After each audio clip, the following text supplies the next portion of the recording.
Assalamualaikum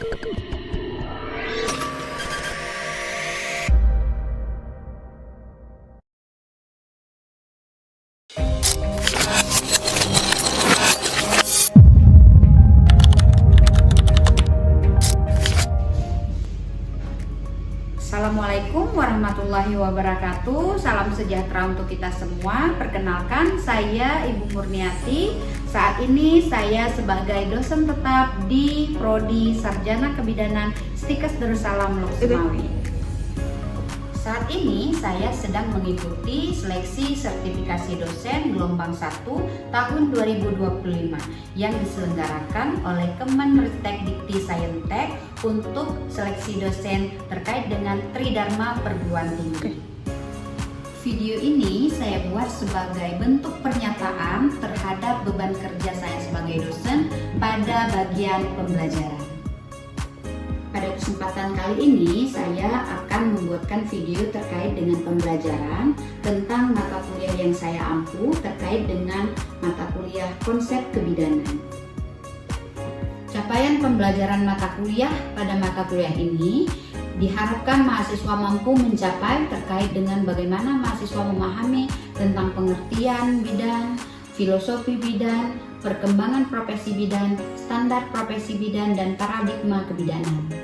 Mata kuliah ini memberikan kesempatan kepada mahasiswa untuk belajar bagaimana menjadi seorang bidan yang handal, berwibawa, unggul, dan mengerti tentang profesionalismenya sebagai bidan. Harapannya setelah pembelajaran mata kuliah ini, mahasiswa tidak hanya mampu mengetahui dan mampu bertindak, namun mampu merubah perilaku ke arah yang lebih baik sesuai dengan materi yang telah dimiliki. Berikut saya sajikan video cuplikan terkait dengan proses pembelajaran di kelas bersama mahasiswa pada mata kuliah konsep kebidanan. Terima kasih. Assalamualaikum warahmatullahi wabarakatuh. Assalamualaikum. Waalaikumsalam warahmatullahi wabarakatuh. Apa kabar semuanya? Alhamdulillah baik, Bu. Alhamdulillah. Baik, untuk mengambil berkah untuk mata kuliah kita pada hari ini, ada baiknya kita berdoa dulu dengan dalam hati masing-masing. Berdoa dimulai.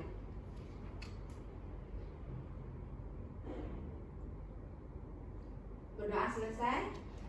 Baik adik-adik semua, hari ini kita masuk dalam mata kuliah konsep dasar kebidanan. Sebelum itu, Ibu mau untuk absen dulu. Armis Bunga Rahayu, Hadir, Bu. Badratun Nafis, Hadir, Bu. Cut Syifa, Hadir, Bu. Marza Naila Amanda. Hadir, Bu. Hari ini berarti 2 orang tidak datang ya. Ya, Bu. Sakit, ada suratnya juga dari dokter, nanti suratnya diantarkan ke prodi ya. Ya, Bu. Alhamdulillah hari ini kita sama dengan hari yang kemarin pada saat pertemuan pertama, namun kita melanjutkan hari ini tentang pengertian dari konsep kebidanan itu sendiri. Sebelum kita mulai dalam pembelajaran kali ini, Ibu ingin bertanya, siapa yang tahu tentang pengertian bidan? Apa itu bidan? Saya, Bu. Baik, silakan, Dek. Menurut saya, Bu, bidan adalah seseorang yang memberikan keperawatan tentang ibu dan bayi, mulai dari kehamilan, persalinan, dan masa nifas. Baik. Ada lagi yang ingin menambahkan? Saya, Bu, Baik, silakan. menurut saya, Bu, memiliki ijazah dan diakui oleh pemerintah. Ya, baik, terima kasih. Dari 2 jawaban tadi sudah ada gambaran terkait pengertian bidan. Nah, untuk lebih lengkapnya, mari kita simak penjelasan dari Ibu. Baik, adik-adik sekalian, ini adalah definisi bidan dan filosofi bidan. Siapakah bidan? Nah, ini kita semua calon bidan kan? Ya, Bu. Nah, Ibu juga bidan, namun Ibu adalah bidan sebagai pendidik. Nah, siapa itu bidan? Menurut terminologi atau bahasa ya, bidan itu adalah mid. Mid itu artinya dengan, wife artinya perempuan atau istri ya. Nah, jadi midwife itu adalah dengan seorang seorang perempuan atau dengan seorang istri. Dengan bahasa lain adalah pendampingnya seorang istri, seorang ibu. Nah, itu namanya bidan, midwife ya. Nah, definisi bidan menurut International Confederation of Midwife (ICM) yang dianut dan diadopsi oleh seluruh organisasi bidan di seluruh dunia dan diakui seluruh WHO dan Federation of International Gynecologic. Seorang wanita yang telah mengikuti dan menyelesaikan pendidikan bidan yang telah diakui pemerintah dan lulus ujian sesuai persyaratan yang berlaku, dicatat, diberikan izin secara sah untuk menjalankan praktiknya. Jadi yang pertama, dicatat. Dicatat itu artinya adalah memiliki ijazah. Jadi kita sebagai bidan itu baru dikatakan bidan kalau dia memiliki ijazah. Tapi kalau dia nggak punya ijazah, tapi dia melahirkan anak orang, kemudian dia berpraktik, tapi dia nggak memiliki ijazah, tidak dikatakan seorang bidan. Nah, kemudian setelah seorang bidan itu memiliki ijazah, dia harus memiliki izin. Nah, nggak sembarang-sembarang jadi bidan. Bidan itu harus memiliki izin. Siapa yang berikan izin, Bu? Yang berikan izin adalah pemerintah. Jadi ketika kita punya ijazah, kita ingin berpraktik sebagai bidan, kita harus mengambil rekomendasi dari Dinas Kesehatan, rekomendasi dari pemerintah untuk membuka praktik bidan dan diberikan surat izin. Kemudian dan surat itu secara sah. Kemudian kita harus punya STR, pinter. STR itu adalah surat tanda registrasi. Siapapun tenaga kesehatan harus memiliki STR, termasuk bidan. Bidan harus memiliki STR, surat tanda registrasi, artinya terregistrasi dan kompeten yang melakukan tindakan kebidanannya. Ini menurut Kemenkes RI nomor 900 tahun 2002 ya. Nah, ini filosofi bidan. Nah, ini pengertian filosofi dari segi bahasa. Filosofi itu adalah falsafah. Nah, ilmu yang mengkaji tentang akal budi mengenai hakikat yang ada, sebab, asal, dan hukumnya. Nah, filosofi bidan. Apa penyebab diciptakannya profesi bidan? Kenapa bidan ini harus ada? Kemudian asalnya dari mana profesi bidan ini? Dan kemudian untuk apa dia dan bagaimana hukum dalam proses melaksanakan tugas kebidanan ini? Nah, ketika kita ingin mengkaji itu namanya kita ingin mengkaji filosofi. Nah, menurut pendapat para ahli, nah ini ciri-ciri kita berpikir secara filosofi. Yang pertama, berpikir dengan menggunakan disiplin berpikir yang tinggi. Artinya ketika kita mengkaji secara filosofi, berarti kita harus memiliki teori. Nah, baca teori dulu, baca buku dulu, baca teori terbaru. Nah, itu termasuk dalam berpikir yang kritis. Kemudian berpikir secara sistematis, jadi terukur, terarah, berkesinambungan ya. Jadi sistematis semuanya. Kemudian menyusun suatu skema konsep ya. Jadi konsep kita susun dulu, apa ini, kenapa begini, nah untuk apa dia. Nah, itu menyusun secara sistematis. Kemudian harus berpikir secara menyeluruh. Nah, adik-adik, nah itulah yang namanya seorang bidan. Jadi bidan itu selain dia harus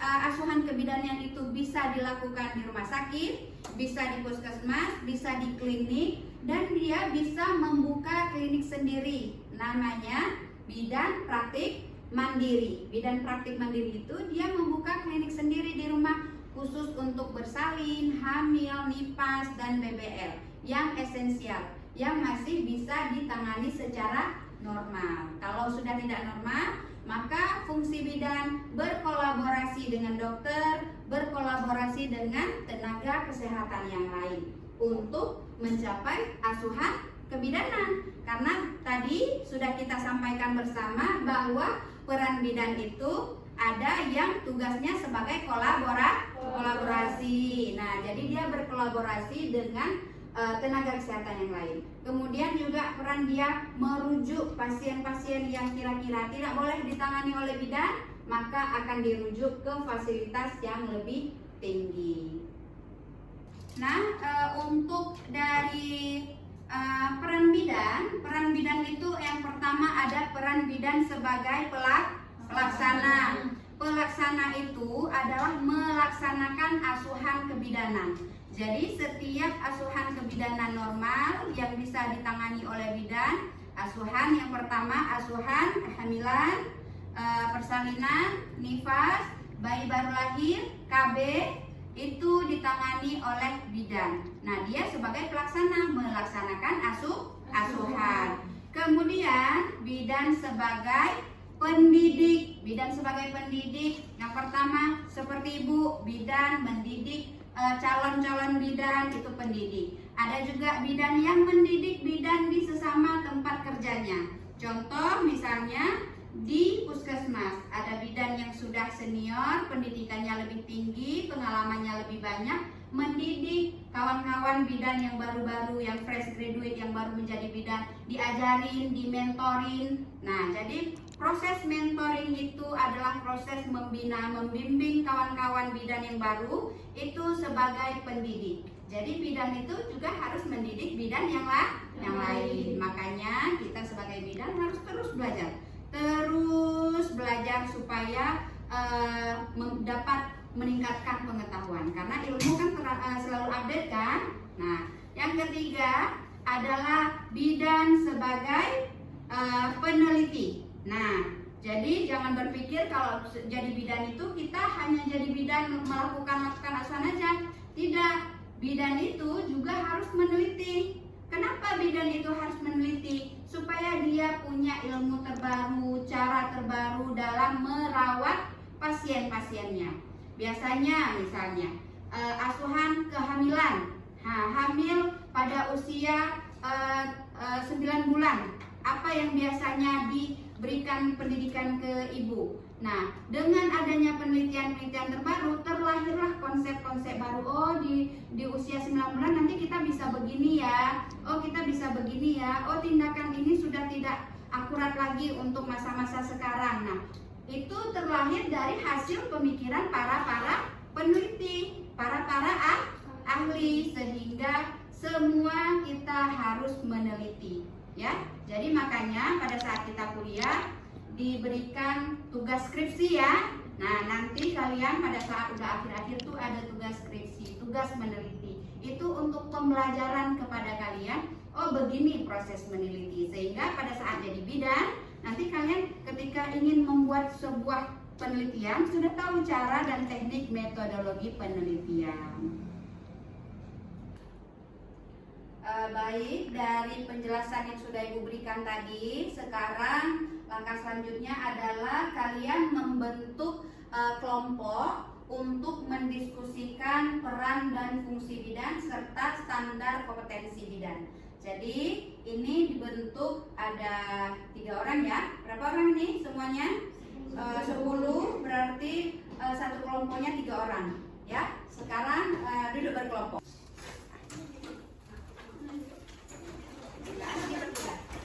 Ini bertiga ya, bertiga. Nah, ini berempat ya. Ini kelompok berempat.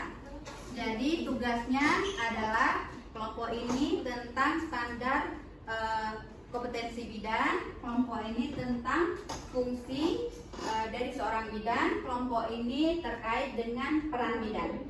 Jadi tugasnya adalah mencari pengertian, penjelasan, dan konsep-konsep teori dari para ahli terkait dengan pengertian bidan itu sendiri ya.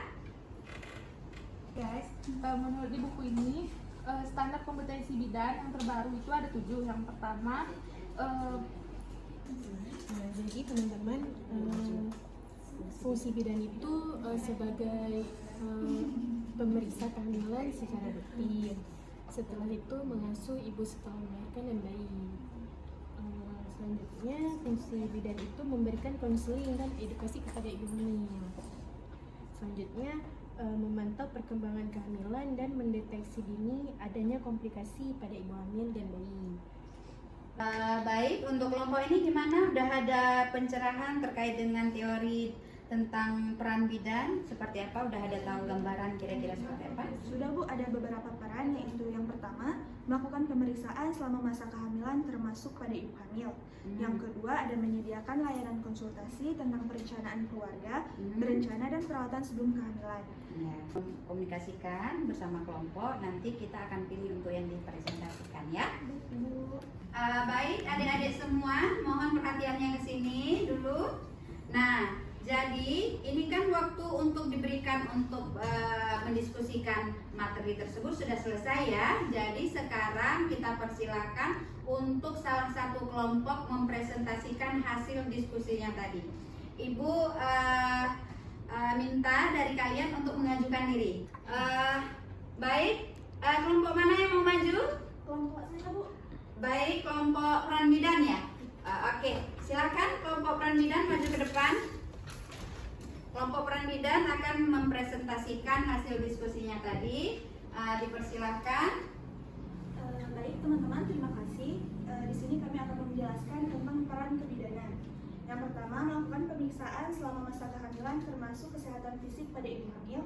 Yang kedua, menyediakan layanan konsultasi tentang perencanaan keluarga berencana dan perawatan sebelum kehamilan. Yang ketiga, memberikan saran terkait konsumsi makanan, kegiatan olahraga, obat-obatan, dan kesehatan secara umum kepada ibu hamil. Selanjutnya, membantu ibu hamil dalam merencanakan kelahiran. Selanjutnya, membimbing ibu hamil selama proses melahirkan bayi. Dan yang terakhir adalah merujuk ibu hamil dengan masalah kesehatan atau komplikasi kehamilan ke dokter kandungan. Terima kasih. Terima kasih. Kawan-kawan ada yang ingin bertanya? Ada yang ingin bertanya terkait dengan topik ini? Ada kelompok yang mau bertanya? Saya Bu. Baik.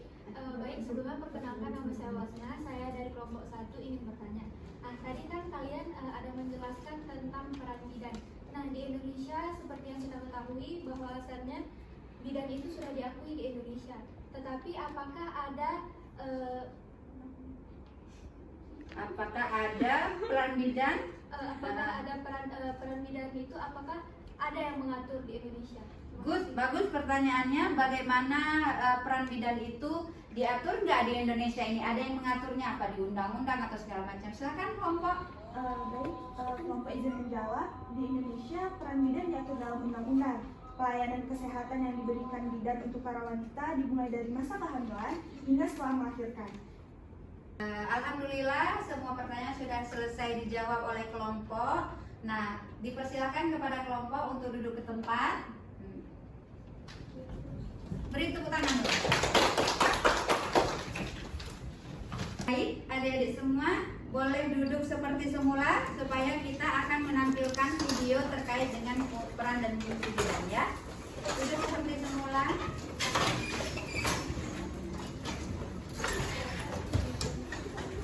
Sudah?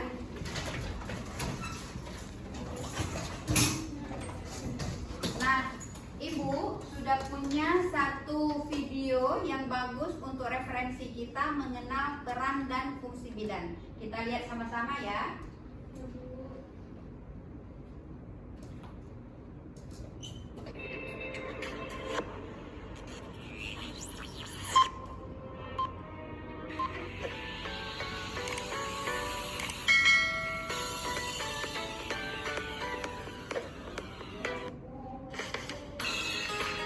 Selamat berjumpa lagi dengan saya di channel Lil Gaspol. Kali ini saya akan memberikan penjelasan mengenai definisi, tugas, dan fungsi dari bidan desa. Menurut Peraturan Menteri Kesehatan pada nomor 75 tahun 2014, bidan desa merupakan tenaga kesehatan yang banyak berperan dalam pengembangan kesehatan masyarakat sesuai dengan perannya, yaitu sebagai pendidik, penggerak, fasilitator, dan mediator dalam menggerakkan dan memberdayakan masyarakat untuk mencapai kemandirian dalam upaya peningkatan kesehatan, khususnya pelayanan kesehatan ibu dan anak. Penempatan bidan desa diutamakan dalam upaya percepatan peningkatan kesehatan ibu dan anak. Di samping itu juga untuk memacu peningkatan status kesehatan masyarakat di wilayah kerjanya. Wilayah kerja bidan desa meliputi 1 desa. Nah, sudah nonton semua kan videonya? Sudah. Menarik videonya? Menarik. Nah, jadi dari kesimpulan dari materi yang sudah Ibu paparkan, ada yang ingin bertanya? Baik, silakan. Perkenalkan, nama saya Cud. Bu, saya ingin bertanya terkait dengan fungsi bidan di poin ketiga. Bagaimana yang dimaksud dengan menggerakkan dan membina peran serta masyarakat dalam bidang kesehatan dengan melakukan kunjungan kesehatan? Iya, baik, terima kasih. Bagus sekali pertanyaannya ya. Nah, untuk yang menggerakkan peran serta masyarakat itu adalah tugas bidan desa, bentuknya seperti posyandu. Pernah lihat posyandu? Pernah. Itu adalah salah satu bentuk dari penggerakan peran serta bidan dan masyarakat dalam kegiatan. Jadi posyandu itu adalah untuk masyarakat, dari masyarakat dan oleh masyarakat. Siapa yang menggerakkan? Adalah bidan. Bidan mengajarkan kader, mengajarkan seluruh elemen masyarakat untuk membentuk posyandu. Nah, itu posyandu adalah bukti nyata dari proses penggerakan masyarakat untuk peran serta dalam bidang kesehatan. Ada lagi contoh yang terkait dengan penggerakan masyarakat seperti apa?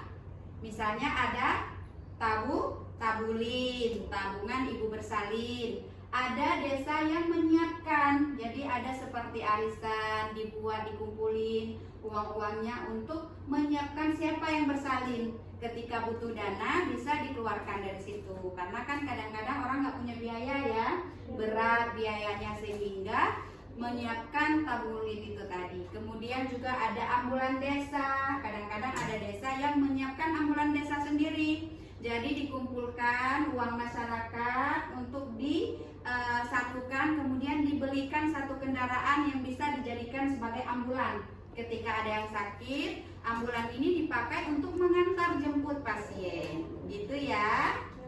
Alhamdulillah untuk materi pada hari ini sudah selesai. Namun Ibu ingin satu orang untuk menyimpulkan hasil dari materi kita pada hari ini. Ada yang bisa menyimpulkan?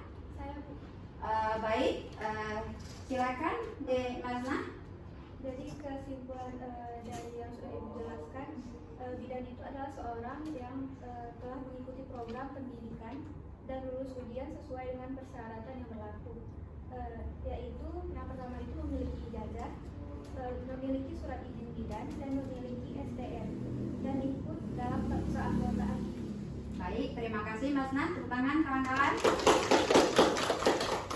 Benar sekali ya yang sudah disebutkan oleh Masna. Yang pertama, bidan itu harus memiliki ijazah. Yang kedua, bidan harus memiliki surat izin. Yang ketiga, bidan harus memiliki STR. Apa itu STR?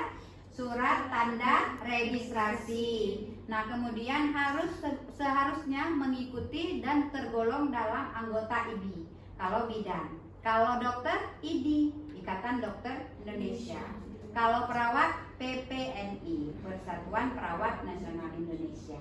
Ya, jadi begitu. Nah, untuk pertemuan hari ini kita sudah selesai. Alhamdulillah. Untuk pertemuan ke depan kita akan belajar terkait dengan paradigma kebidanan. Mohon dibaca-baca, dicarikan referensi. Nah, nanti Ibu akan melanjutkan di pertemuan selanjutnya. Terima kasih. Alhamdulillah hari ini kita cukupkan sampai di sini. Insya Allah minggu depan kita akan ketemu dengan materi-materi berikutnya. Terima kasih adik-adik. Ibu akhiri. Assalamualaikum warahmatullahi wabarakatuh. Waalaikumsalam warahmatullahi wabarakatuh.